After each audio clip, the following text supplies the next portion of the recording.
Bonjour et bienvenue dans l'interview. Aujourd'hui, je reçois Gilles Van den Burre. Bonjour. Bonjour. Vous êtes député fédéral écolo et vous êtes membre de la commission Attentat. Sujet de ce week-end, on a beaucoup parlé du budget, puisque dimanche matin, on a appris que le gouvernement avait voté son ajustement budgétaire.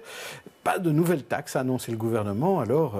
Tout le monde est heureux, majorité et opposition. Mais c'était une communication que nous on a trouvée assez indécente. On sait bien que déjà il y a un trou de 1 milliard qui aujourd'hui par certains tours de passe-passe comptable, on nous explique qu'il n'y a vraiment aucun problème. Et effectivement, le gouvernement fédéral organise une communication joyeuse et s'auto-félicite de son travail, alors qu'on sait que depuis le début de la législature, plus de 3 milliards d'euros d'économies dans la sécurité sociale ont été faits. Et donc se réjouir du fait qu'aujourd'hui, ce sont les plus fragilisés de notre société, les pensionnés, les femmes aussi, les boulots à temps partiel, qui ont été systématiquement sanctionnés par ces économies drastiques dans la sécurité sociale. Je dirais aujourd'hui, se réjouir, c'est pour nous tout à fait indécent. On aimerait vraiment qu'une autre politique, un autre cap budgétaire soit pris par ce gouvernement et des possibilités existent. Au niveau d'écolo, on a depuis maintenant plusieurs mois 2 propositions que l'on ne cesse de marteler et de répéter. La première, c'est ce qui a trait au plan d'investissement. Donc le Premier ministre avait parlé d'un plan d'investissement, d'une vision à long terme. C'est peut-être pas oublié, ça. Hein, ce qui est oui, mais on l'interroge régulièrement, on sent que ça patine, mais soyons constructifs et on tend la main, on sera là au moment où c'est mis en place. Mais c'est fondamental. Il faut pouvoir donner un espoir, il faut pouvoir donner un projet mobilisateur à nos concitoyens qui ne va pas jusqu'aux prochaines élections, mais qui va pour les 10-15 prochaines années à venir, pour investir dans la mobilité, pour investir dans la transition énergétique, pour investir dans le digital. C'est les 3 vraiment piliers de ce plan d'investissement. Et nous sommes demandeurs et nous appelons vraiment le gouvernement à se bouger là-dessus parce que les écologistes seront des partenaires dans ce projet. Et la deuxième chose qui pour nous est importante, et c'est un regret puisque ça n'avance pas non plus au niveau du gouvernement fédéral, c'est la réforme de l'impôt des sociétés. Pour nous aujourd'hui, il y a une injustice flagrante par rapport aux PME, aux artisans, aux indépendants qui payent beaucoup trop d'impôts des sociétés, alors que les grandes multinationales peuvent, faire appel à toute une sorte de déduction fiscale, comme les intérêts notionnels. Et donc nous souhaitons diminuer l'impôt des sociétés pour les artisans, les PME, les indépendants, parce que aujourd'hui, ils sont vraiment victimes d'une véritable injustice fiscale et rien ne change du côté du gouvernement fédéral. Et donc là aussi, nous sommes demandeurs d'avancer. Et pas de nouvelles taxes, parce que finalement, si on veut un budget où on veut avoir plus de marge budgétaire, peut-être qu'il faudrait lancer des nouvelles taxes aussi. Mais je ne sais pas si c'est une question de... Je pense qu'une taxation, ce qui est important, c'est qu'elle soit juste. Et qu'on prenne, une taxation là où on crée de la justice au niveau de la société, et que personne ne se sente, victime ou se sente tout à fait en situation d'injustice. Ce n'est pas le cas aujourd'hui. Donc c'est ce que je disais, 3 milliards d'économies dans la sécurité sociale, mais quel public on vise en faisant ça? Mais on vise le public des plus modestes, des plus précarisés, de ceux qui ont le plus difficile au jour le jour. Et ça, pour nous, c'est insupportable. Donc, de nouveau, on peut discuter taxation de manière générale dans une grande réforme fiscale. Nous sommes demandeurs au niveau de l'impôt des sociétés. Mais pour qu'il n'y ait plus de justice fiscale dans ce pays, et non pas l'inverse, ce que fait ce gouvernement fédéral. Alors, venons-en au travail de la commission. Les auditions sont terminées dans la commission Attentat, mais vous allez devoir quand même remettre des propositions, des recommandations. Vers quel type de recommandations va-t-on? Est-ce qu'on va de nouveau réformer la police, la justice et le renseignement? Est-ce qu'on va morceler la police? Comment ça va se passer? Donc aujourd'hui, en fait, on est en train effectivement de clôturer le deuxième volet de la commission d'enquête Attentat qui a trait au service de police, de justice, au service de renseignement.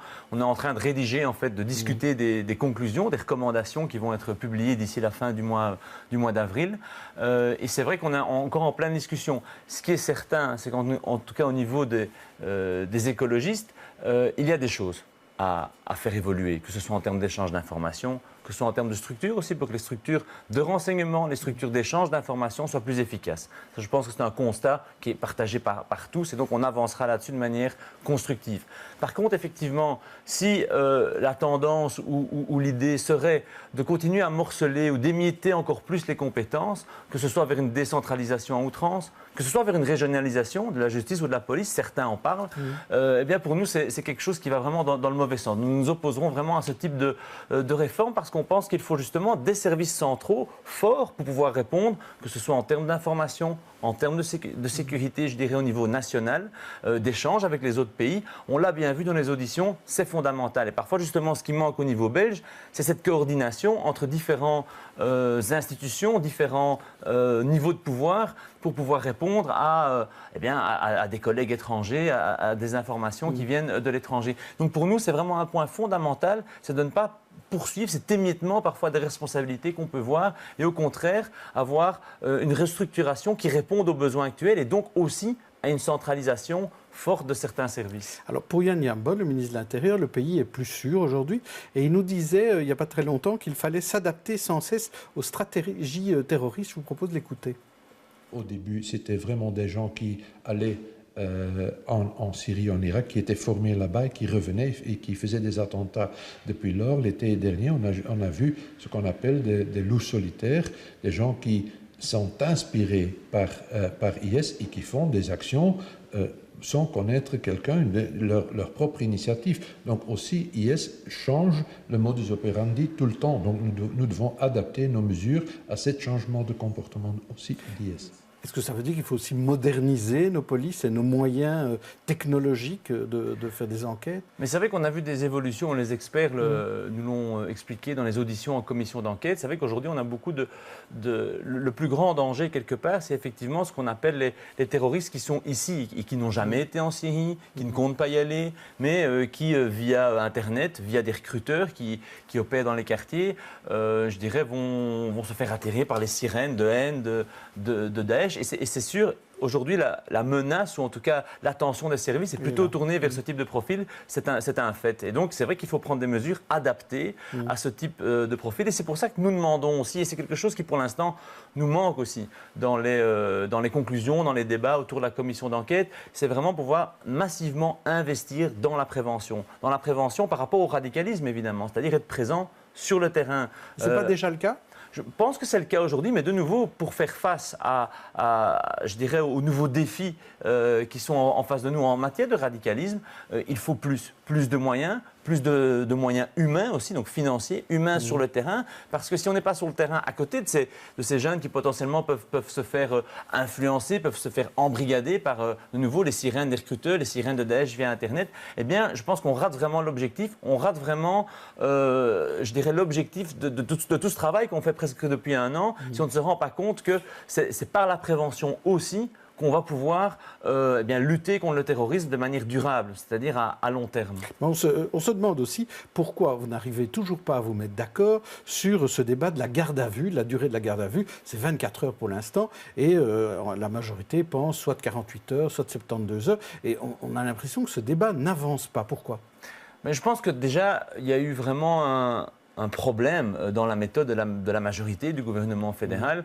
Il y a eu des grandes annonces, donc c'est toujours un peu la même manière de travailler, c'est-à-dire on fait des grandes annonces. Donc Charles Michel avait annoncé ces fameuses 18 mesures déjà après les attentats de Charlie Hebdo à Paris. Ouais. Et effectivement, une de ces mesures phares, c'était l'allongement du délai de la garde à vue. On a organisé des auditions dans le cadre du travail de la commission de lutte contre le terrorisme. On a fait, c'était il y a plus d'un an, presque 2 mois d'audition. On a vu tous les acteurs du monde policier, judiciaire. Et toujours rien. Et donc, effectivement, après, toute discussion s'est arrêtée. Pourquoi ? Parce qu'on a besoin, pour réformer la garde à vue en Belgique, d'une majorité des 2 tiers. Donc, le gouvernement, la majorité a besoin effectivement d'aller convaincre l'opposition. Et force est de constater qu'il n'y a aucun contact, il n'y a quasiment aucune réunion qui se fait. Et donc, c'est toujours par, quelque part, des discussions ou des déclarations musclées par presse interposée qu'on voit comment évolue la position du gouvernement, parce qu'elle a aussi changé depuis un an. Nous, ce qui est sûr, c'est qu'on veut... on a un texte qui est prêt pour changer la garde à vue, pour passer de 24 à 48 heures dans la Constitution.